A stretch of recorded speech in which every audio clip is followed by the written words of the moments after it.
நல்ல வேலை கேப்டன் அந்த மாதிரி என்கிட்ட கல்யாணம் பண்ண போகல, இல்லைன்னா அதுவும் இடிச்சு தள்ளியிருப்பாங்க நான் சொன்னேன்னா. யாராவது யோசிச்சு பார்த்துருப்பாங்களா அதே ராதாரவி அண்ணனை எதிர்த்து அவரே தோக்கடிச்சு அதே நாற்காலியில் நான் உட்காருவேன்ட்டு. வந்து நான் என்னன்றது நான் காட்டணும். அதுக்கப்புறம் வந்து ஒருத்தர் மேலே தோல் மேலே நான் என்ன அவ்வளோ வயசானவனா 2 பேர் மேலே தோளில் போட்டு இவங்க 2 பேர் சேர்ந்து 3 பேர் சேர்ந்து நாங்கள் வந்து கட்சி ஆரம்பிக்கிறோம்னு நான் சொல்ல முடியுமா? இன்னைக்கு வந்து சும்மா ஒரு ஃபோனை வச்சுக்கிட்டு சம்மந்தமே இல்லாமல் வந்து ஒரு கேள்வி கேட்பார். யாருன்னு பார்த்து இவர் யாருன்னு கண்டுபிடிக்கிறதுக்குள்ள அவரு பயந்து உள்ளே போயிடுவார். ஆனால் கேட்குற கேள்வி வந்து பயங்கரமாக இருக்கும். ஆனால் கோவப்படக்கூடாது. இந்த வருடத்துக்குள்ளே நாங்கள் வந்து கொண்டு வந்துடுவோம். பில்டிங் வந்துடும். கல்யாணம் நான் அப்புறம் சொல்கிறேன். இருக்கிற இளைஞர்களுக்கு நான் சொல்லிக்கிற ஒரே ஒரு விண்ணப்பம் வந்து பொறுமையாக இருங்க. அதிர்ச்சியான விஷயங்கள் இருக்குது. நல்ல இன்ப அதிர்ச்சிகள் தான். Don't worry. ஸ்பீக்கர் போட்டு அது இன்னொரு ஃபோனை வச்சு ரெக்கார்ட் பண்ணிக்கொண்டு சிபிஐயே சிரிச்சிட்டாங்க. இதெல்லாம் எப்படி உங்களுக்கு யோசனை வந்ததுன்னு? ஐயோ, லவ் வராமல் விஷால் எப்படின்னு? அதெல்லாம் லவ் எல்லாம் பண்ணாமல் எப்படி இருக்க முடியும்?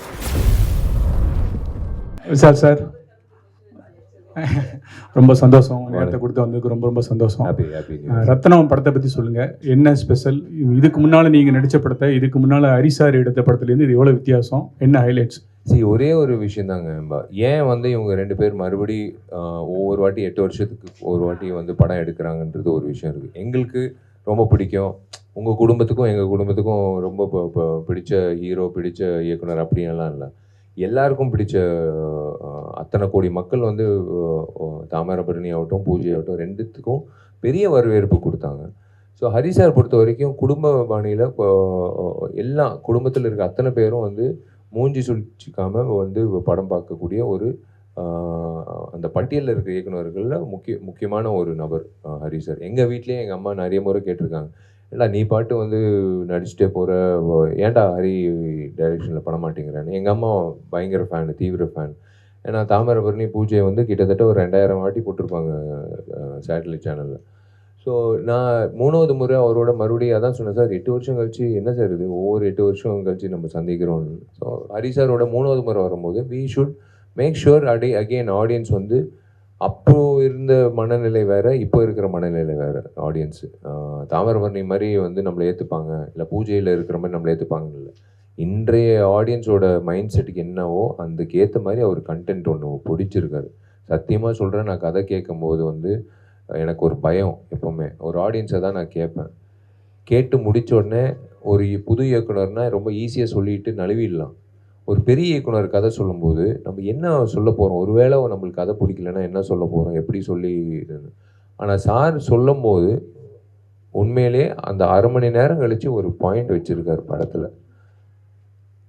நான் மட்டும் இல்லை, டிஎஸ்பி தேவிஸ்ரீ பிரசாதும் சரி, ஃபஸ்ட் டைம் அவரோட இணையற இத்தனை வருஷம் கழித்து 19 வருஷத்தில் ஹீரோயினும் சரி, முரளி சர்மா சாரும் சரி, சமுத்திரகனி அண்ணனும் சரி, யோகி பாபு டார்லிங் ஆகட்டும், யாராக இருந்தாலும் அந்த ஸ்கிரிப்டை கேட்கும்போது அந்த இடத்துல அப்படி அது எதிர்பார்ப்பு பார்க்காத விஷயம் ஒன்று வச்சுருந்தார். அதுதான் ஹரி.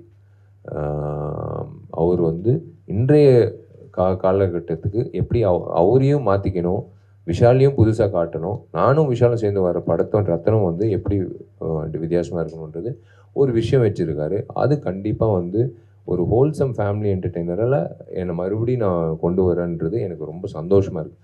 எனக்கு என்னென்னா, நல்லதோ கெட்டதோ அன்னைக்கு தேர்வு செஞ்சதுக்கப்புறம் எனக்கு பயம்ன்றது போயிடும். நான் ரிலீஸ் வரைக்கும் வந்து ரிலீஸ் முன்னாடி பயப்படுறது, ரிலீஸ் எப்படி ரிலீஸ் அதாவது என்ன மாதிரி வரவேற்பு வரும், அதெல்லாம் நான் என்றைக்குமே எதிர்பார்க்க மாட்டேன். ஜனங்கள்கிட்ட நம்ம நல்ல படம் கொடுக்க போகிறோம், அதுக்கப்புறம் ஜனங்க தான் நிர்ணயிக்கப்படுவாங்க. ஸோ பட் இன்றைக்கி இருக்கிற காலகட்டத்தில் எல்லோருக்கும் தெரியும், ஒரு படம் ரிலீஸ் பண்ணோன்னா படத்தில் இருக்கிற வில்லனை விட வெளியில் இருக்கிற வில்லன்கள் ஜாஸ்தி. அவங்களெல்லாம் வந்து தாண்டி வந்து படத்தை ரிலீஸ் பண்ணணும். ஸோ அதெல்லாம் தாண்டி இன்றைக்கி ஹரி சாரோட இணையிற ரத்னம் திரைப்படம் April 26 வரும்போது, எதுக்காக April 26? ஏன்னா விடுமுறை காலத்தில் தான் வந்து எல்லாரும் அவங்கவுங்க பசங்க ஸ்கூல் லீவ் விட்டுருப்பாங்க, காலேஜ் லீவ் விட்டுருப்பாங்க. எல்லோரும் வந்து என்டர்டெயின்மெண்ட்டுக்காக எங்கிட்டு போவாங்க. இந்த வெயில் காலத்தில் வந்து ஜாலியாக ஒரு 2.5 ஹவர்ஸ் ஒரு படத்தை ஜாலியாக ஒரு படம் பார்த்துட்டு வந்தது. அதுதான் மார்க் ஆண்டனியோட வெற்றி.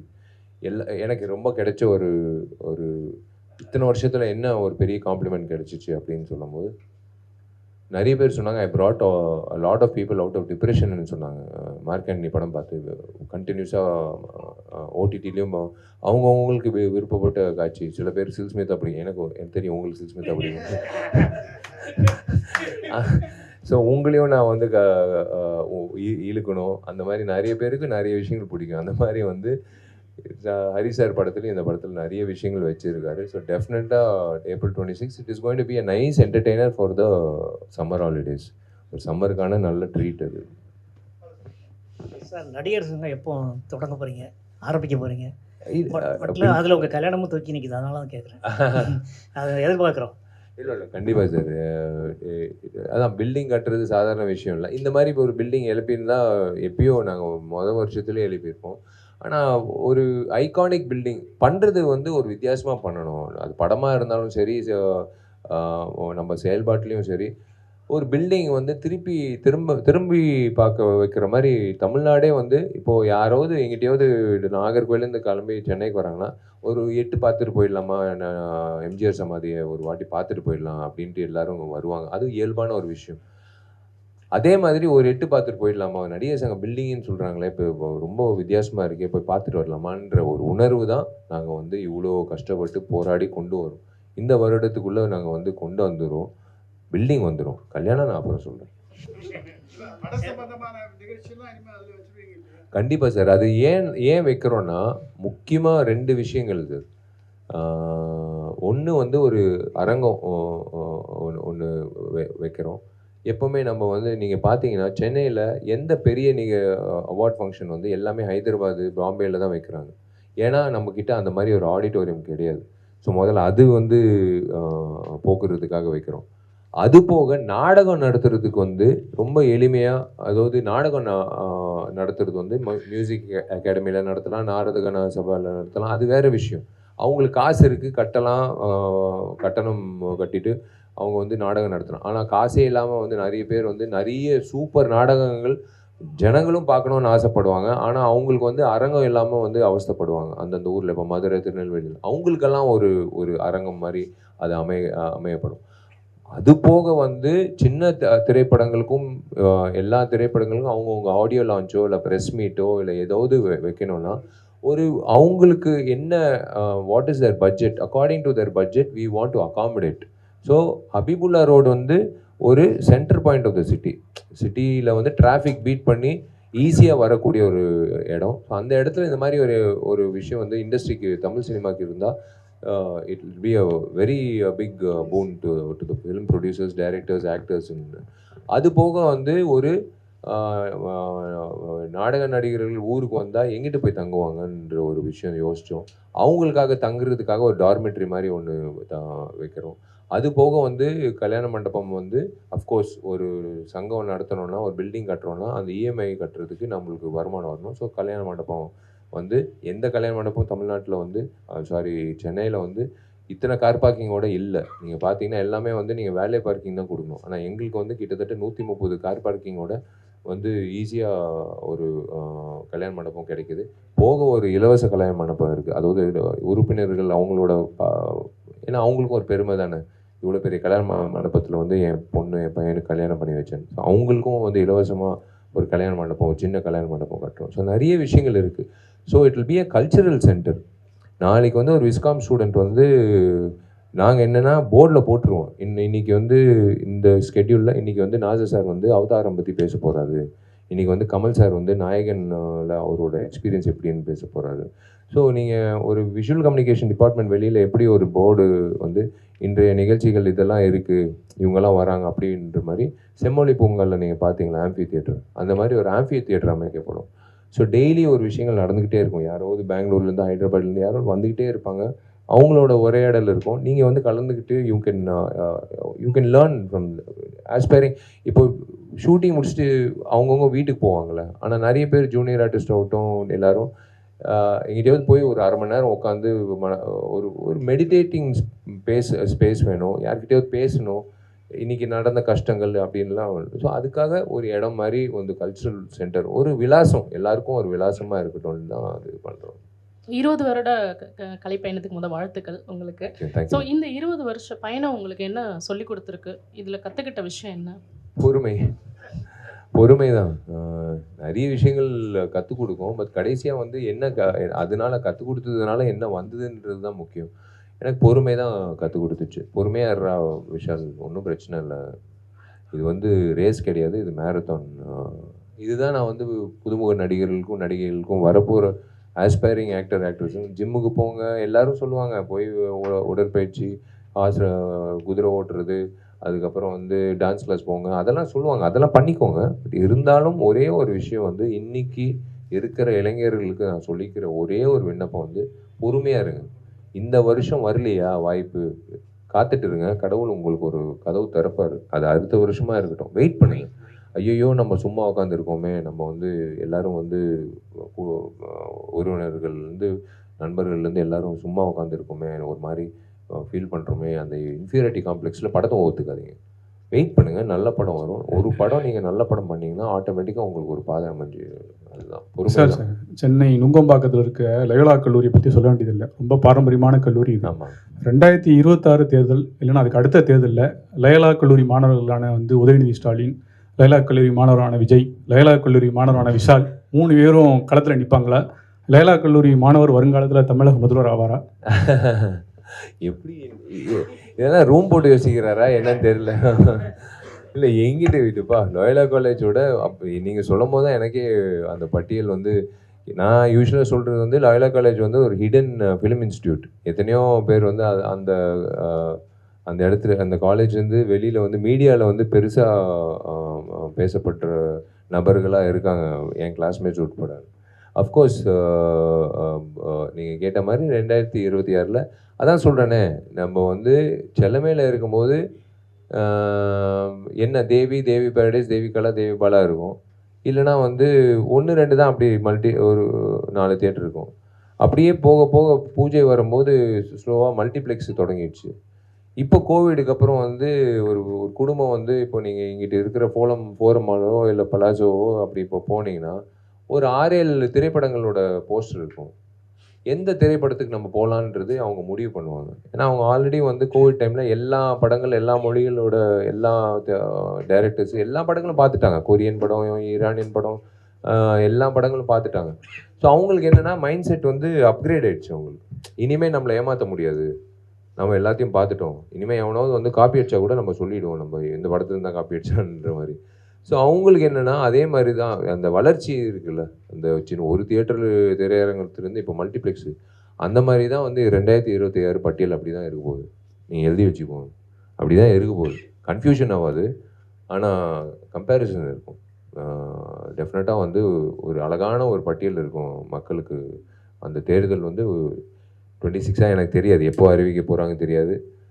அது நம்ம 26 வந்து டேர்ம் முடிகிறதுனால 26ன்னு சொல்கிறோம். But we don't know what is 26 வரும்போது டெஃபினெட்லி நீங்கள் சொன்ன மாதிரி லயோலா கல்லூரி மாணவர்கள் வந்து பெரிய பட்டியலாக இருக்கும்னு நான் நினைக்கிறேன். விஷால் சார், துப்பறிவாளனுக்காக நீங்கள் போயிருந்தீங்க ஷூட்டிங்க்கு, லொக்கேஷன்ஸ்லாம் பார்க்குறதுக்கு. லொக்கேஷன் பார்த்தாச்சா? எப்போ ஷூட்டிங் ஸ்டார்ட் பண்ண போகிறீங்க? பார்த்தாச்சு சார். லொக்கேஷன் ஸ்கவுட்டிங் வந்து லண்டன், அசர்பைஜான் எல்லாம் முடிச்சுட்டு மால்ட்டாவும் எல்லாமே. அதான் இப்போ வந்து மே அந்த இப்போ ரிலீஸ் இருக்கிறதுனால தான் கொஞ்சம் தள்ளி போட்டிருக்கோம். ஏன்னா நான் ரிலீஸு சரி பார்ப்பாங்க ஜனங்க அப்படின்னு நான் அப்படி பண்ணக்கூடாது. என்னோட கடமை நான் பண்ணணும். படம் ஏன் விஷால் படத்தை பார்க்க வரணும், என்ன இருக்குன்னு அப்படின்னு நான் சொல்லணும் இல்லையா? ஸோ அதனால அந்த வேலைகள்லாம் முடிச்சுட்டு மே 5ஆம் தேதியிலேருந்து லண்டனில் படப்பிடிப்பு தொடங்க போகுது. ஸோ அதோட விஷயங்கள் எல்லாமே வந்து மே மாதம் இந்த படம் ரிலீஸ்க்கு அப்புறம் சொல்லும் போது எஸ் நிறைய உங்களுக்கு அதிர்ச்சியான விஷயங்கள் இருக்குது. நல்ல இன்ப அதிர்ச்சிகள் தான், டோன்ட் வரி. நிறைய விஷயங்கள் இருக்குது. அது will share it that time. Thupparivaalan வந்து குழந்தைல ஆஸ் அ டைரக்டர், புது டைரக்டர்னா டெஃபினட்டாக அதுக்கு நான் I have to give the best content. இவன் என்னத்தை கிழிக்க போகிறான், மற்ற டைரக்டரை விட இவன் என்னத்தை புதுசாக வந்து கிழிக்க போகிறான்னு தான் எல்லோரும் என்னை பார்ப்பாங்க. அதை தாண்டி ஒரு கண்டென்ட் கொண்டு வரணும். ஸோ அதுக்கு மே மாதம் தொடங்குறோம். விஷால் சார், உங்களுக்கு தான் ஒரு கேள்வி. First of all congratulations Thank you. For இந்த இது சென்சார் ஷெடியூலில் வந்து நீங்கள் வந்து இந்த மார்க் ஆண்டனியோட ஹிந்தி வெர்ஷனுக்கு வந்து இருக்கும்போது நீங்கள் வந்து அப்ஜெக்ட் பண்ணீங்க, அதுக்கப்புறம் அதை ரேஸ் பண்ணீங்க question. It was talk on overall, புரியுங்களா? இது சம்மந்தமாக வந்து நான் ரீசெண்டாக வந்து ஒரு இன்டர்வியூ வந்து மிஸ்டர் பக்ரி சாமின் ரிட்டையர்டு ரீஜனல் ஆஃபீஸர் அவர் பண்ணபோது he appreciated you. He wanted me to congratulations தெரியும் ஒரு நேர்மையான சொன்னார். ஆஃபீஸர். ரைட். அப்புறமா அவர் சொல்லும்போது நான் சொல்ல, இன்னைக்கு இருக்கிற ஜென்ரேஷன் மாற there needs to be some corrections made in the CBFC acts அப்படின்றது. What is your suggestion about it? Do you feel anything to be corrected there? இல்லை, சிபிஎஃப்சி பொறுத்த வரைக்கும் உண்மையிலே ரொம்ப பகிரங்கமான ஒரு விஷயம் வந்து ஓப்பனாக வந்து நடந்த விஷயம். எல்லாருக்கும் தெரியும் மும்பையில் நடந்த விஷயம். 6.5 lakhs வந்து கேட்டாங்க. அதுதான் அங்கிட்டு தான் தொடங்கின துப்பறிவாளன் வேலை. இவங்க எப்படியும் வந்து வாட்ஸ்அப்பில் வருவாங்க. அதனால தான் என்னோட ஹரிக்கிட்ட சொன்னேன், ஹரி அவங்க எப்படியும் வாட்ஸ்அப்பில் வருவாங்க, வாட்ஸ்அப்லேயே வந்து ஸ்பீக்கர் போட்டு அது இன்னொரு ஃபோனை வச்சு ரெக்கார்ட் பண்ணிக்கொண்டு சிபிஐயே சிரிச்சிட்டாங்க. இதெல்லாம் எப்படி உங்களுக்கு யோசனை வந்ததுன்னு. இல்லைங்க, ஒருத்தர் துப்பறிவாளன்னு ஒரு படம் எடுக்கிறாரு, அவர் தான் அந்த ஐடியா கொடுத்தாரு. அது வச்சு தான் வந்து எங்களுக்கு எவிடன்ஸ் கிடைச்சிதுன்னு. அது வந்து டெஃபினட்டாக பதிவு பண்ண வேண்டிய விஷயம். ஒரு சிபிஎஃப்சியிலே இப்படி வந்து லஞ்சம் கேட்குறாங்கன்னா, அப்போ மற்ற பென்ஷனுக்காக ஒரு வயசானவர் வந்து அவர் எவ்வளோ கஷ்டப்படுவார், இல்லை ஒரு விவசாயி வந்து அவருக்கான நிறைய விஷயங்கள் இருக்குல்ல. ஸோ அது பதிவு பண்ணதுக்கப்புறம் இனிமேல் வந்து எனக்கு ரொம்ப சந்தோஷம் என்னென்னா, அவங்களே சொல்லிட்டாங்க, எப்பா சாமி இனிமேல் வந்து பாம்பே பக்கம் வந்துடாதீங்க, உங்கள் லாங்குவேஜா நீங்கள் உங்கள் ஊர்லேயே ஹிந்தி டப்பிங் நீங்கள் அங்கிட்டே பண்ணிக்கோங்க சென்சார், பாம்பே பக்கம் வந்துடாதீங்க, பாம்பே வந்து ஹிந்தி படங்கள் மட்டும் நாங்கள் பார்த்துக்கிறோம். அது ஒரு நல்ல ஒரு விஷயம் தானே. யாருமே அவ்வளோ தூரம் போய் நீங்கள் சர்டிஃபிகேட்டுக்காக வெயிட் பண்ண தேவையில்லை. சென்னை தமிழ் படம் ஹிந்தி டப்பிங்னா தமிழ்லேயே பண்ணிக்கலாம் சென்னையில். ஸோ சிபிஎஃப்சி பொறுத்த வரைக்கும் வந்து ஒரே ஒரு விஷயந்தான். இட் இஸ் ஐ விஷ் ஒரு கைட்லைன் புக் மாதிரி எழுதிட்டு எல்லா இயக்குனர் சங்கத்துக்கும் எழுத்தாளர் சங்கத்துக்கும் ப்ரொடியூசர் சங்கத்துக்கும் வந்து ஒரு புக்காக கொடுத்துடணும் கைட்லைன்ஸ். தயவு செஞ்சு இதெல்லாம் எடுத்துகிட்டு வராதிங்க, டைம் வேஸ்ட் பண்ணாதீங்க. இந்த கெட்ட வார்த்தைகள் யூஸ் பண்ணுறது, இந்த பெண்களை கொச்சப்படுத்துகிற மாதிரி பேசுகிறது, சில விஷயங்கள் எல்லாம் இருக்குது. இதெல்லாம் நீங்கள் போட்டு எங்ககிட்ட வந்து காட்டி இதெல்லாம் மியூட் பண்ணுங்கள், போய் மியூட் பண்ணிட்டு கொண்டு வாங்க, போயிட்டு கொண்டு வரும்போது ஒரு பட்டியல் இருக்கும். மற்ற படங்களும் பார்க்கணும் இல்லையா? அவங்க ஒரு நாளைக்கு 2-3 படங்கள் பார்க்குறாங்க. பெரிய விஷயம் சென்சார் ஆஃபீஸர்ஸ். அவங்க பாவம் ரொம்ப கஷ்டப்பட்டு எல்லாருக்கும் வந்து முக்கியத்துவம் கொடுத்துட்டு, சின்னது பெருசு அப்படியெல்லாம் இல்லை, எல்லாருக்கும் முக்கியத்துவம் இல்லை, வரிசையில் தான் நிற்கணும் நம்ம. ஸோ இது வந்து ஒரு கைட்லைன் புக்காக சிபிஎஃப்சி கொடுத்துட்டாங்கன்னா இயக்குநர்களுக்கும், முக்கியமாக இயக்குநர்களுக்கும் அண்ட் ப்ரொடியூசர்ஸ்க்கும், அதை தவிர்க்கலாம். அந்த டைம் ஃப்ரேம் முன்னாடியே வந்து இதெல்லாம் அவாய்ட் பண்ணிடலாம், எடுக்கும்போதே அவாய்ட் பண்ணிடலாம். படம் காட்டும் போதே வந்து நீங்கள் மியூட் பண்ணாலும் ஏன் மியூட் பண்ணக்கூடாது? மியூட் எப்படி நீங்கள் பண்ணலாமா? ஜனங்களுக்கு தெரியும்ல நீங்கள் சொல்கிற அந்த கெட்ட வார்த்தை. ஸோ அதனால் வந்து நீங்கள் இந்த விஷயங்கள்லாம் பண்ணாதீங்க, தவிர்க்கணும் அப்படின்னு சொல்லிட்டு முன்னாடியே சொல்லிட்டா it be really helpful for directors. இல்லைனா அந்த டைம் ஃப்ரேமில் வந்து கடைசி நேரத்தில் அட்வான்ஸ் புக்கிங் வந்து மல்டிப்ளெக்ஸ்லாம் நான் இது இல்லாமல், சான்றிதழ் இல்லாமல் வந்து அவங்க தொடங்க மாட்டாங்க. அந்த நேரத்தை பார்த்து நம்ம வந்து மிஸ் பண்ணக்கூடாது. ஏன்னா புதன்கிழமை அன்றைக்கி வந்து அவன் போய் அந்த படத்தை வாங்குறதுக்கு வாய்ப்பு இல்லைன்னா அடுத்த படத்துக்கு போயிடுவான், மிஸ் பண்ணிடுறோம் audience. So that's what a guideline book. அதுதான் that will be a nice thing. Vishal sir, நடிகர் சங்கத்தில் இப்போ ட்ராமாவுக்கு தேட்டர் கட்டினீங்க. 25 வருஷத்துக்கு முன்னே பார்த்தீங்கன்னா நடிகர் சங்கத்தில் போட்டி நாடகம் நடத்துவாங்க. போட்டி நாடகம் நடத்தி அதில் வந்து விருதெல்லாம் கொடுப்பாங்க. அது மட்டும் இல்லாமல் அதுலேருந்து நிறைய கலைஞர்கள் சினிமாவுக்கு வந்திருக்காங்க. உதாரணத்துக்கு பரோட்டா சூரி நடிகர் சங்க நடிச்சவர் தான். ஸோ அது மாதிரி போட்டி நாடகம் நடத்தி அவார்டு கொடுப்பீங்களா? அதே மாதிரி கலைச்செல்வம் விருது ஒன்று கொடுப்பாங்க, அந்த விருதெல்லாம் கொடுப்பீங்களா? இல்லை, கண்டிப்பாக. அப்படியா? இல்லை, அதுதான் நல்ல விஷயம். அவர் அவ்வளோ உணர்ச்சியோடு சொல்கிறாருன்னா உண்மையிலேயே அந்த அங்கீகாரம் தானே. அவருக்காக நான் அவர் கேட்கலையே, அது அந்த வர்க்கத்துக்காக, அந்த ஃப்ரெட்டர்னிட்டிக்காக கேட்குறாரு. அதுதாங்க நாங்கள் முக்கியத்துவம் கொடுக்குறோம். சினிமாவுக்கு மட்டும் முக்கியத்துவம் கொடுத்துக்கிட்டு பண்ணிகிட்டே இருக்கக்கூடாது. தியேட்டர்லேருந்து வந்தவன் நான் கூத்துப்பட்டியிலேருந்து வந்தவன். என்னை வந்து கூத்துப்பட்டியில் சேர்த்து நான் 6 months வந்து கூத்துப்பட்டியில் முத்துசாமி ஐயா கிட்ட நான் வந்து கற்றுக்கிட்டு நான் அதுக்கப்புறம் தான் செலமையில் தொடங்கினேன். தியேட்டருன்றது ரொம்ப முக்கியங்க. இப்போ இருக்கிற நடிகர்களுக்கு வந்து கட்டு இன்னொரு வாட்டி பண்ணலாம். தியேட்டர்லலாம் அப்படி கிடையாது. கண்டினியூஸாக 2.5 மணி நேரம் நாடகம்னா 2.5 மணி நேரம் நம்ம பண்ணுறது வந்து வியந்து பார்க்க வேண்டிய ஒரு விஷயம். அந்த தியேட்டர் ஆர்டிஸ்ட்டை வந்து ஃபஸ்ட்டு இந்த பழைய காலத்து மேக்கப்பு, பழைய காலத்து காஸ்டியூம் வச்சுக்கிட்டு இன்னும் பாவம் நாடகம் நடத்துகிறாங்க ஒவ்வொரு ஊர்லேயும். அவங்கள வந்து அப்கிரேட் பண்ணணும். அதே சமயத்தில் நீங்கள் சொன்ன மாதிரி அவங்களுக்கு ஒரு பிளாட்ஃபார்ம் வேணும். யாருக்காக இருந்தாலும் ஒரு பிளாட்ஃபார்ம் வேணும். எல்லாரும் எங்களை பார்க்குறாங்க, அரங்கம் நிறைந்த ஒரு ஆடியன்ஸ் மத்தியில் நம்ம ஒரு ட்ராமா பண்ணும்போது உற்சாகமாக இருக்கும். இப்போ நான் ஆடியன்ஸாக வந்து மைக்கு வச்சுக்கிட்டு யாருமே இல்லாமல் வந்து இந்த நாடகம் நடத்தினோம்னா உள்ளுக்குள்ளே ஒரு மாதிரி ஒரு விஷயம் நடக்கும். அதுதான் வந்து நாங்கள் பண்ணுறோம். டெஃபினட்டாக வந்து தியேட்டரை எப்படி கௌரவப்படுத்துறது, தியேட்டர் ஆர்டிஸ்ட்டை எப்படியெல்லாம் பண்ணலாம், எப்படியெல்லாம் வந்து அவங்கள ஊக்கப்படுத்தலான்றது தான் கண்டிப்பாக வந்து இடம்பெறும் நடிகர் சங்கத்தில். சார் விஷயம் தெரியல, எல்லாரும் கேட்டாச்சு. ஃபைனல் கொஸ்டின், அதாவது இன்னைக்கு நீங்கள் பேசும்போது சொன்னீங்க 10 லட்சம் புதிய வாக்காளர்கள் வந்துகிட்டே இருக்காங்க. வருஷம் அது வந்து 10, 12, 13 ஆகிட்டு தான் போகுது. பல பேர் நான் ஐபிஎஸ் விட்டு அரசியலுக்கு வந்துட்டேன்றாங்க, சில பேர் நான் நடிக்கிறத விட்டு அரசியலுக்கு வரேன்றாங்க. பட் இந்த 10 லட்சம் இளைஞர்களுக்கு இது போதுமா? அவங்க கரியரை விட்டுட்டு வந்துட்டா நாங்கள் வாக்களிச்சிருவோமா? இல்லை அவங்க பார்க்கக்கூடிய தலைமை பண்பு என்ன கேரி பண்ணிட்டு வரணும் புதுசாக வர லீடர்ஸ்? நியூ லீடர்ஸ் பொறுத்த வரைக்கும் get ready to face consequences. 20 வருஷம் முன்னாடி இருக்கிற வந்து அரசியல் தலைவர்கள் வந்து ஈஸியாக வந்து 4 மைக்கு தான் இருந்தது. 4 மைக்கு தான் இருந்தது. நியாயமான ஜேர்னலிசம் படிச்சுட்டு, மாஸ் கம்யூனிகேஷன் படிச்சுட்டு அவங்க நியாயமாக 4 கேள்வி கேட்பாங்க. அது கரெக்டாக இருக்கும். எல்லாமே ஆராய்ச்சி பண்ணி எல்லாமே வந்து கரெக்டாக கேட்பாங்க. அவங்க எல்லாரும் வந்துட்டாங்க ஜாம்பவங்கள். இன்றைய தலைமுறைக்கு வரக்கூடிய இளைஞர்களாக இருக்கட்டும், யாராக இருந்தாலும் புதுசாக கட்சி தொடங்குறவங்க, இல்லை ஒரு அரசியல்வாதியாக நல்லது பண்ணணுன்ற அரசியல்வாதி, அதுதான் நான் சொல்கிறேன். அரசியல்ன்றது துறையாக நினச்சி இதில் சம்பாதிக்கலாம்னு நினச்சி வந்தீங்கன்னா கண்டிப்பாக உங்களுக்கு வந்து சருகல் தான். நீங்கள் வந்து எல்லாத்தையும் மறந்து இழக்கணும், நிறைய விஷயங்களை இழக்கணும். ஏதாவது ஒரு விஷயத்த வந்து நீங்கள் வந்து சாதிக்கணும்னா ஒரு விஷயத்தை இழக்கணும். ஸோ அந்த இழப்பு வந்து நீங்கள் அது மனசில் வச்சுக்கிட்டு நீங்கள் அடுத்தது வந்து அரசியலுக்கு வரும்போது ஒரு விஷயம் இருக்குது. 150 கேமரா இருக்கும் உங்கள் முன்னாடி. அதில் சில பேர் வந்து ஜேர்னலிஸ்ட்டே இருக்காங்க. ஓப்பனாக நான் சொல்கிறேன். இன்றைக்கி வந்து சும்மா ஒரு ஃபோனை வச்சுக்கிட்டு சம்மந்தமே இல்லாமல் வந்து ஒரு கேள்வி கேட்பார். யாருன்னு பார்த்து இவர் யாருன்னு கண்டுபிடிக்கிறதுக்குள்ளே அவர் பயந்து உள்ளே போயிடுவார். ஆனால் கேட்குற கேள்வி வந்து பயங்கரமாக இருக்கும். ஆனால் கோவப்படக்கூடாது. அவங்களுக்கும் பதில் சொல்லணும். அவர் ஏதோ ஒன்று சொல்லுவார், ஆனால் சம்மந்தமே இல்லாமல் கேள்வி கேட்பார். பட் அதான் சொல்கிறேன்னே, எதுக்கு இந்த அவங்க மேடம் கேட்ட மாதிரி என்ன கற்றுக்கிட்டீங்கன்றதுன்னு, அதுதான் பொறுமை ரொம்ப முக்கியம் அரசியல்வாதிக்கு கூட. இந்த வரக்கூடிய அரசியல்வாதிகள் கூட, புதுசாக வரக்கூடிய அரசியல்வாதிகள் கூட. ஸோ வாக்காளர்கள் வந்து புது வாக்காளர்கள் வந்து கண்டிப்பாக ஏன் ஓட்டு போடணும்னா, it's an experience in life. அந்த மை போடும்போது அந்த மை போடுறதுக்கு 3 நாள் ஆகும். அது ஒரு விஷயம். அந்த மை போடுறதுக்கு முன்னாடி வந்து ஒரு எக்ஸ்பீரியன்ஸ் இருக்கும். அதான் நேற்றே கேட்டேன் நான். இப்போ யாரோ என்ன கேட்டாங்க, ஒரு இளைஞர் கேட்டாங்க, ஒரு 3rd இயர் ஸ்டூடெண்ட்டு. சார் ஒரு வேளை காசு கொடுத்தாங்கன்னா என்ன பண்ணுறது சார் அப்படின்னு. நீ என்ன பண்ணுவேன்னு கேட்டேன். அப்படியே யோசித்தான். ஏன் எதுக்கே யோசிக்கிற, இப்போ கரெக்டாக சொல்லு.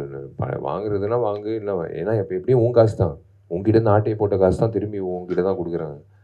அதில் வந்து நீ இவ்வளோ யோசிக்காத. அவ்வளோதான். His mindset is to bring about change. ஆனால் don't do it in your living room. என்னோட என்ன அது இதுதான் ஏன் அரசியல் இப்படி தான் இருக்கும், என்ன சமுதாயம், வாங்க சாப்பிட்லாம், நம்ம குடும்பத்தை பார்த்துக்கலாம், அப்படிலாம் இருந்தீங்கன்னா அப்படி தான் இருக்கும். மறுபடியும் வெள்ளம் வரும்போது திரும்ப வந்து எங்கள் வீட்டுக்குள்ளே தண்ணி பூந்துருச்சு, எதுவுமே பண்ணல, என் தொகுதி எம்எல்ஏ அப்போ வந்து ஓட்டு கேட்டார், அதுக்கப்புறம் வரவே இல்லைன்னு திரும்ப வந்து 15 வருஷமாக கூவிட்டு இருக்கிற விஷயம் திரும்ப பண்ணிங்கன்னா உங்களை தான் வந்து விமர்சிப்பாங்க, அவங்கள விமர்சிக்க மாட்டாங்க. இப்படி தான் இருப்பாங்க இவங்க. ஒரு நாள் வந்து ஓட்டு போட வச்சிட்டோன்னா மீதி 5 வருஷம் நம்ம சந்தோஷமாக இருக்கலாம் அப்படின்னு அவங்க வந்து ரொம்ப லேட் பேக்காக இருப்பாங்க. அதை மாற்றுறது தான் இந்த 10 லட்சம் ஓட்டர்ஸ். இந்த 10 லட்சம் ஓட்டர்ஸ் போக வெளியூருக்கு வெளிநாடுக்கு போயிடுவாங்க கரெக்டாக எலெக்ஷனுக்கு முன்னாடி. அவங்கெல்லாம் திரும்ப வந்து ஓட்டு போட்டாங்கன்னா அது ஒரு 10 லட்சம் இருக்குது.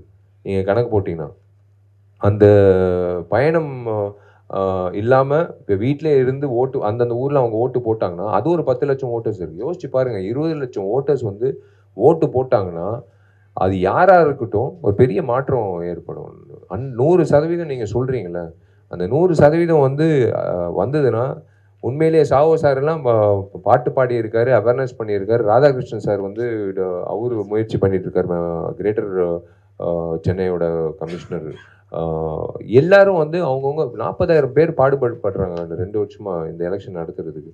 அவங்களுக்கு ஒரு மரியாதை கொடுங்க. அந்த காவல்துறைக்கும், அந்த அதிகாரிகளுக்கும், ஐஏஎஸ் ஆஃபீஸர்ஸ்க்கும், அந்த கமிஷனர்களுக்கும், அந்த எலெக்ஷன் ஆஃபீஸர்ஸ்க்கும் எல்லாருக்கும் ஒரு மரியாதை கொடுங்க. அவங்க ஏன் உழைக்கிறாங்க, எதுக்கு டே அண்ட் நைட் உழைக்கிறாங்க ஒவ்வொரு பூத்தில்? நீங்கள்லாம் வந்து ஓட்டு போடணுன்றதுக்காக தான். ஸோ அதெல்லாம் அதான் சொல்கிறேனே, கண்டிப்பாக வெயில் மே மாதம் ஏப்ரல் மாதம் வெயில் அடிக்கும், சொல்ல முடியாது. கடவுள் திடீர்னு வாழ்த்தி மழை கூட தூரலாம். அதை தாண்டி வந்து க்யூ வந்து எங்கிட்ட இருந்தாலும் க்யூ. நீங்கள் ஃபோன் வாங்குறதுக்கு க்யூவில் நின்று ஃபோன் வாங்குறீங்க, நீங்கள் க்யூவில் நின்று உங்களுக்கு பிடிச்ச ஹீரோ படம் பார்க்குறதுக்கு டிக்கெட் வாங்குறீங்க, நீங்கள் க்யூவில் நின்று உங்களுக்கு பிடிச்ச உடைகள் வந்து வாங்குறீங்க. ஏன் உங்களுக்கு பிடிச்ச அரசியல்வாதிக்கு மட்டும் க்யூவில் நின்று நீங்கள் வந்து ஓட்டு போட மாட்டேங்கிறீங்க? அதுதான் முக்கியம். அவரு தான் அந்த அந்த அந்த க்யூ தான் முக்கியம். நீ அந்த க்யூவில் முதல்ல நின்று பண்ணிட்டேன்னா அடுத்த க்யூவெல்லாம் நீ ஜாலியாக பண்ணிக்கோ அடுத்த 5 வருஷம். அதுதான். சரி, எனக்கு கொஞ்சம் கொஸ்டின் இருக்கு உங்ககிட்ட. அடிக்கடி சொல்லுவாங்க விஷால் வந்து இந்த கட்சியில் சேர போகிறாரு, இந்த கட்சியில் சேர போகிறாரு அப்படின்னு. உண்மையாக நீங்கள் அரசியலுக்கு வந்தால் பர்டிகுலராக ஒரு கட்சியில் சேருவீங்களா, இல்லை விஜய் மாதிரி தனியாக வர போகிறீங்களா? அரசியலுக்கு வரப்போகிறேன் அப்படின்ற விஷயம் ஏன் நான் ஓப்பனாக சொல்கிறேன்னா, என்றைக்குமே வந்து எதுவும் மூடி மறைச்சதே கிடையாது. எதுக்கு விஷால் அரசியல் வரணும்? ஏற்கனவே இத்தனை பேர் அரசியல்வாதிங்க இருக்காங்களே, எதுக்கு இவர் வந்து என்ன பண்ண போகிறாரு? அவள் தான், அவன் எல்லாமே கரெக்டாக இருக்கு. ரோடு நல்லா இருக்குது, எங்களுக்கு நல்ல வசதிகள் இருக்குது, எனக்கு எல்லாமே எங்களுக்கு எந்த ஒரு குறையே இல்லையே. விவசாயிகளுக்கும் எந்த குறையும் இல்லை, குடிநீர் பிரச்சனை கிராமத்தில் இல்லை, ரோடும் நல்லா போட்டிருக்காங்க, தூர்வாரி இருக்காங்க. அப்புறம் வந்து மெட்ரோ இல்லாமல், டிராஃபிக்கு நெரிசல் இல்லாமல் வந்து நல்லாவே இப்போ இருக்குது ரோடு. எல்லாத்தையும் கரெக்டாக இருக்கும்போது இவன் வந்து எதுக்கு தேவையில்லாமல் அரசியலுக்குள்ளே வரான் அப்படின்னு தான் கேள்வி இருக்கும். இதெல்லாம் இல்லாததுனால தான் விஷால் வரான். அதுதான் உண்மை, அதுதான் என்னோட பதில். ஸோ எந்த கட்சின்றது கட்சின்றது இருக்கும், அது எந்த கட்சின்றது அப்புறம் நம்ம எல்லாமே வந்து முன்னாடியே சொல்லிட்டா. இப்போயே வந்து நல்ல வேலை கேப்டன் அந்த மாதிரி என்கிட்ட கல்யாணம் பண்ண போகல, இல்லைன்னா அதுவும் இடித்து தள்ளியிருப்பாங்க நான் சொன்னேன்னா. ஸோ பிரச்சனை இல்லை, டைம் வரும்போது சொல்கிறேன். விஜய் வச்சு ஒரு ஸ்கிரிப்ட் கதை சொல்லணும்னு சொன்னீங்க. இப்போ நீங்கள் டைரக்ஷன் பண்ணணும்னா விஜய் வச்சு படம் பண்ணுறதுக்கான முயற்சி இருக்கா? இல்லை, வச்சு படம் பண்ணணும்? எனக்கு நான் ஏற்கனவே ஃபோனே போட்டு மேனேஜர்கிட்ட, சார் இந்த மாதிரி விஜய் அவர்களுக்கு கதை சொல்லணும். யார் சார் டைரக்டரு? சொல்லுங்கள் சார். சார் இல்லை சார், நான் தான் சார் டைரக்டரு, நான் தான் கதை சொல்லணும். அப்படியே சைலன்ஸ் இருந்தது. சார் புரியல சார். சரி இல்லை சார், விஜய் சார் கிட்ட ஒரு அப்பாயின்மெண்ட்டு கொஞ்சம் வாங்கி கொடுங்க சார், ஒரு 1.5 hour கதை சொல்லணும் சார். அதான் சார் எனக்கு புரியல சார். சார் நான் தான் சார் டைரக்டரு, நான் விஜய் சார் வச்சு ஒரு படம் பண்ணணும் சார், எனக்கு ஒரு அப்பாயின்மெண்ட் கொடுங்க. அவர் அந்த ஷாக்லேருந்து மீண்டு வரதுக்கே வந்து ஒரு 2 நிமிஷம் ஆச்சு. அதுக்கப்புறம் வந்து சரி சார் நான் கேட்டுட்டு கூப்பிட்றேன்னு. ஏன்னா எனக்கு வந்து ஏதோ தோணுச்சுன்னா டக்குன்னு பண்ணணும்னு ஆசை. எனக்கு ரொம்ப பிடிச்ச நடிகர் விஜய். ஸோ டெஃபினட்டாக அதை பார்ப்போம். அதான் எல்லாமே நான் இயக்குனர் ராமன் எனக்கு தெரியுமா? ராதாரவி அண்ணன்லாம் வந்து 2006 வந்து டே விஷால் எங்கிட்ட ஓடுறேன்னா சார், திமிர் படம் ஷூட்டிங், நடிகர் சங்கத்தில் கார்டு வாங்காமல் நீ எங்கிட்ட ஓடுறேன்னு. சரி சார் வாங்கிடுறேன். எவ்வளோ சார் கட்டணும் போய் ஆஃபீஸ் அலுவலகத்துக்கு போய் கார்டு வாங்கன்னு. சரிண்ணா. யாராவது யோசிச்சு பார்த்துருப்பாங்களா? அதே ராதாரவி அண்ணனை எதிர்த்து அவரே தோக்கடிச்சு அதே நாற்காலியில் நான் உட்காருவேன்ட்டு சத்தியமாக வந்து நான் யாருமே எதிர்பார்க்கல. அதுதான் அது அவர் என்ன சொல்கிறாரோ அதுதான் நம்ம போக வேண்டியது தான். நம்ம நேர்மையான வழியில் போகும்போது அவர் பாதையை காட்டுவார், அந்த பாதையில் போக வேண்டியது தான். சார் சங்கம்னால கேட்குறோம். சங்கத்தில் வந்து நிறைய உள்குத்து நடக்கும், கூட இருந்தே துரோகம் பண்ணுவாங்க. தயாரிப்பாளர் சங்கம், நடிகர் சங்கம். அதுபோல் உங்கள் ஆஃபீஸ்லேயே நீங்கள் நம்பினவங்க நிறைய பேர் துரோகம் பண்ணுவாங்க. அப்புறம் தனிப்பட்ட வாழ்க்கையிலையும் நிறைய நடக்கும். இந்த மாதிரி துரோகம் பின்னால் முதுகு குத்தவங்களாம் நீங்கள் எப்படி ஃபீல் பண்ணுவீங்க? திட்டுவீங்களா, அடிப்பீங்களா, மன்னிப்பீங்களா? அதுதான் துரோகம்ன்றது புதுசு இல்லை. காலேஜ்லேயே வந்து துரோகம் ஆரம்பிச்சிச்சு இல்லை, காதல் துரோகம். ஸோ துரோகம் வந்து புதுசு கிடையாது. ஸோ அதனால தான் வந்து நாங்கள் நீங்கள் சொல்கிறீங்கனால நான் இப்போவே அனௌன்ஸ் பண்ணுறேன். நாங்கள் வந்து ஒரு புது பையனை இன்ட்ரடியூஸ் பண்ணுறோம். ஆதி ஹிப்ஹாப் தமிழ் ஆதி இன்ட்ரடியூஸ் பண்ணுற மாதிரி வினோத்ன்ற ஒரு புது ஒரு ஆஸ்பைரிங் இண்டிபெண்ட் மியூசிக் மேக்கர் அந்த பையனை இன்ட்ரடியூஸ் பண்ணுறோம். அந்த டைட்டில் வந்து துரோகம் தான். அவன் பண்ண பாட்டு அது கூடி சீக்கிரம் வந்து லான்ச் பண்ண போகிறோம். துரோகம் இல்லை, அதான் சொல்கிறேனே, ஃபெயிலியர் நீங்கள் அடைஞ்சிங்கன்னா சக்ஸஸோட அருமை தெரியும். இல்லைன்னா சக்ஸஸோட அருமை தெரியாது. இல்லைன்னா போய்கிட்டே என்னடா அது போயிட்டே இருக்கும் அப்படின்னு. அப்படி கிடையாது. கீழே பார்த்தா தான், கீழே இறங்கினா தான் மேலே எப்படி போகணுன்றது நீங்கள் அந்த இது இருக்கும், அந்த உணர்வு இருக்கும். அதே மாதிரி தான் துரோகன்றது நீ பண்ணதுக்கப்புறம் உனக்கு தான் இழப்பு. எனக்கு ஒன்றும் இழப்பு கிடையாது. விஷாலில் தான் இருப்பான். நீ வந்து விஷாலை இழக்கிற. எனக்கு 1000 பேர் கிடைப்பாங்க உன்ன மாதிரி. உனக்கு ஒரு விஷால் தான் கிடைப்பான். அது அப்படி தான் நான் சொல்லிட்டு நான் போவேன். நீ என்ன பயன்படுத்திக்கோ, நல்லபடியாக பயன்படுத்திக்கோ, நீயும் நல்லா இருப்ப. நீ என்னை வந்து உனக்காக ஒரு வேற ஒரு காழ்ப்புணர்ச்சியோட நீ பயன்படுத்திக்கிறேன்னா விஷாலை இழக்கிற நீ. அவ்வளோதான், முடிஞ்சு போச்சு. அது நல்ல விஷயந்தான். துரோகம்ன்றது அந்தந்த நேரத்தில் வந்து சந்திக்கிறது தப்பே கிடையாது. It teach you a lot of things. நான் தான் சொல்கிறேன்ல, இப்போ நான் உட்காந்துட்டு இருக்கும்போது நான் வந்து அப்படியே எனக்கு மைண்ட் செட்டில் ஹோம்ஒர்க்கு ஒரு பக்கம் ஓடிட்டு இருக்கும். ஏன்னா துப்பறியாளன் 2 டைரக்டர் ப்ளஸ் ஆக்டர் இல்லை. ஸோ இப்போ என்னென்னா எங்கிட்டையாவது ஹோட்டலில் ரெஸ்டாரண்ட்டில் உட்காந்தாலும் சரி, எங்கிட்டையாவது உட்காந்தாலும் சரி, எல்லாரையும் அப்படியே பார்ப்பேன். அவர் வந்து நேற்று நைட்டு தூங்கினாரா, இல்லை 4 மிஸ் கால் இருக்கும் கண்டிப்பாக, 2 கேர்ள் ஃப்ரெண்டு, இன்னொன்று 2 ஆஃபீஸு, அந்த மாதிரி வந்து ஒவ்வொரு விஷயம் ஓடிக்கிட்டே இருக்கேன் எனக்கு. அந்த மாதிரி தான் நான் வந்து already I will know who is having an ulterior motive. அதாவது சொன்னல, எண்ணம் போல் வாழ்க்கைன்றது ஒரு விஷயம். அது இல்லாமல் வந்து ஜென்ரலாக வந்து வெளியில் ஒன்று சொல்கிறது, உள்ளுக்குள்ளே ஒன்று வச்சுக்கிறது, நிறைய பேர் நம்ம சந்திக்கிறது நல்லது தான் வாழ்க்கையில். 2026 பட்டியல் ரொம்ப அற்புதமாக இருக்கும்னு சொன்னீங்க சார். அந்த பட்டியல் உங்கள் பேர் இருக்குமா? கண்டிப்பாக இருக்கும். அதான் சொல்கிறேன்ல.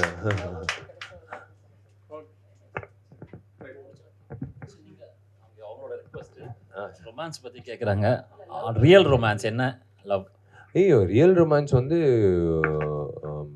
It's only cinema. The reason why I'm saying cinema, நான் நழுவுறதுக்காக சொல்லலை. உண்மையிலே யாராவது இருந்தாங்கன்னா கண்டிப்பாக இந்த ஃபங்க்ஷனுக்கே நான் கூட்டிகிட்டு வந்திருப்பேன். யாரும் இல்லை. வண்டியில் வந்து என் அசிஸ்டண்ட் தான் இருக்கான். அவனை கூட்டிகிட்டு வந்தால் என்ன தப்பான்னு நினைப்பாங்க. அது ஆஸ் ஆஃப் நவ் எனக்கு வந்து like my mind is completely focused 24/7. பல் தேய்க்கும் போது, தூங்கும் போது, எந்திக்கும் போது, பல் தேய்க்கும் போது, குளிக்கும் போது, அந்த நாள் முழுக்க வந்து ஃபுல்லாக வந்து எனக்கு ரத்தனத்துக்கு அப்புறம் துப்பறியாளன் 2 தான். அவ்வளோதான், அப்படி தான் போயிட்டுருக்கு. So when there is some place, சத்தியமாக அவ்வளோ பொறுமை, நம்ம நிறைய நேரம் செலுத்த வேண்டியது இருக்கும்ல. அந்த மாதிரி யாருங்க கவனம் செலுத்துனா அவங்களே வந்து வேணாம், இவங்க வேஸ்ட்டு, இவங்கெல்லாம் ஒரு ரொமான்டிக் ஹீரோன்னு சொல்கிறாங்க. நானே ஒத்துக்கிறேன், நான் ஆக்ஷன் ஹீரோங்க, வேணாங்க அப்படின்னு தான் சொல்லிகிட்டு இருக்கேன். அது டைம் வருங்க when it comes.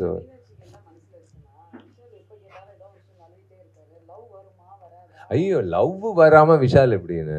அதெல்லாம் லவ் எல்லாம் பண்ணாமல் எப்படி இருக்க முடியும்? லவ் பண்ணால் தான் வந்து உங்களோட லைஃபே வந்து பிரைட்டாக இருக்கும். நிறைய விஷயங்கள் வந்து அது சம்மந்தப்பட்ட விஷயங்கள் தான் இருக்கும்ண்ணே. அதெல்லாம் நான் லவ் இல்லாமல் யாருங்க இருக்க முடியும்? ஏலியன் கூட லவ் பண்ணுறாங்க இப்போலாம். நம்மளாம் வந்து ஒன்றுமே இல்லை. Vishal sir, thank you. Last question. அது அப்போது எலெக்ஷன் டைமில் 2015 வந்து எவனோ ஒரு பரதேசி, அவன் பேர் சொல்லியிருந்தா கூட பேர் சொல்லியிருப்பேன். பட் அதான் அது யூ ஷுட் ஃபேஸ் ஆல் தட்டுங்க. அது சும்மா வந்து என்ன அதான் வீட்டில் எப்படி உங்களுக்கு ஊக்கப்படுத்துகிறாங்க அப்படின்றது ரொம்ப முக்கியம். நம்மளாம் வந்து தைரியமாக போகிறது இல்லை. வீட்டில் வந்து எப்படி தைரியம்